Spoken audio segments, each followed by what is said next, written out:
السلام علیکم ورحمۃ اللہ وبرکاتہ۔ الحمد للہ علی احسانہ والشکر له علی توفیقہ وامتنانہ والصلاة والسلام علی رسولہ اما بعد۔ سامعین کرام، ہمارے معاشرے اور سوسائٹی کے اندر آج بے حیائی اور فحاشی عام ہے، اور جس کی وجہ سے آئے دن مختلف قسم کے جرائم اور اسی طرح سے مختلف قسم کے بے حیائیوں کے مناظر دیکھنے کو ملتے ہیں۔ بے حیائی کی ایک مثال جو آج ہمارے معاشرے اور سوسائٹی میں رائج ہے وہ بے پردگی ہے، اور پیارے حبیب محمد رسول اللہ صلی اللہ علیہ وسلم نے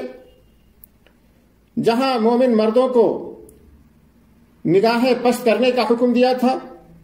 وہیں پر مومنہ عورتوں کو بھی نگاہیں نیچی رکھنے کا حکم دیا تھا، اور کسی بھی انسان کے لیے یہ درست نہیں ہے کہ کسی بھی غیر محرم اور اجنبی عورت سے تنہائی اختیار کرے، یا اسی طرح سے کوئی اجنبی عورت کسی مرد کے سامنے بے پردہ ہو کر کے آئے۔ آج دوستو، ہمارے معاشرے اور سوسائٹی کے اندر آپ دیکھیں کہ سالیاں بہنوئی سے اور اسی طرح سے بہنوئی سالیوں سے پردہ نہیں کرتا ہے، اسی طرح سے بھابھی اور دیور کے درمیان بھی پردہ کا اہتمام نہیں کیا جاتا ہے۔ ان سب کے درمیان بے تکلف گفتگو ہوتی ہے، ہنسی مذاق ہوتا ہے، اور سالے اور بہنوئی دونوں ایک دوسرے کا یہ حق سمجھتے ہیں۔ اسی طرح سے بھابھی اور دیور بھی ہنسی مذاق کرنا ایک دوسرے کا حق سمجھتے ہیں، جبکہ پیارے حبیب محمد رسول اللہ صلی اللہ علیہ وسلم سے جب دیور کے بارے میں پوچھا گیا تو آپ صلی اللہ علیہ وسلم نے ارشاد فرمایا کہ الحم الموت، دیور موت ہے، اور اسی کے اندر کزن وغیرہ سب کے سب شامل ہیں۔ ذرا سوچیں دوستو، دیور اپنی بھابھی کے لیے موت، اسی طرح سے سالیاں بہنوئی کے لیے اور بہنوئی سالیوں کے لیے خطرناک ثابت ہو سکتا ہے۔ اور آج ہم اپنی آنکھوں سے اور اپنی کانوں سے اس طرح کے واقعات سنتے ہیں کہ پتہ یہ چلتا ہے کہ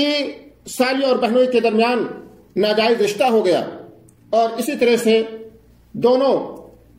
ایک دوسرے سے پیار اور محبت کرتے ہیں۔ حالانکہ شریعت کے اندر جو حکم غیر محرم عورتوں کے لیے ہے وہی حکم سالیوں کے لیے بھی ہے کہ ان کے لیے جائز نہیں ہے کہ ان سے گفتگو کی جائے۔ لیکن عجیب و غریب بات یہ ہے کہ لوگ دوسرے قریبی رشتہ دار کو تو ایک حد تک اپنے گھر میں آنے سے منع کر دیتے ہیں، لیکن جب داماد کی بات آ جائے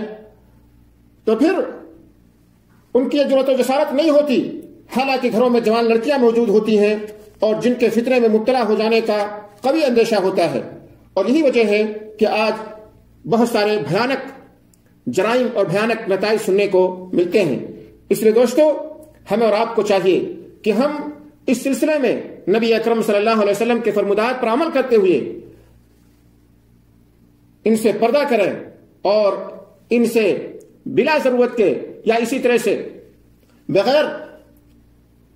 پردہ کے کوئی گفتگو نہ کریں۔ اللہ تعالیٰ سے دعا ہے کہ اللہ تعالیٰ ہمیں اور آپ کو اس سے بچنے کی توفیق عطا فرمائے۔ آمین۔ وآخر دعوانا ان الحمد للہ رب العالمین۔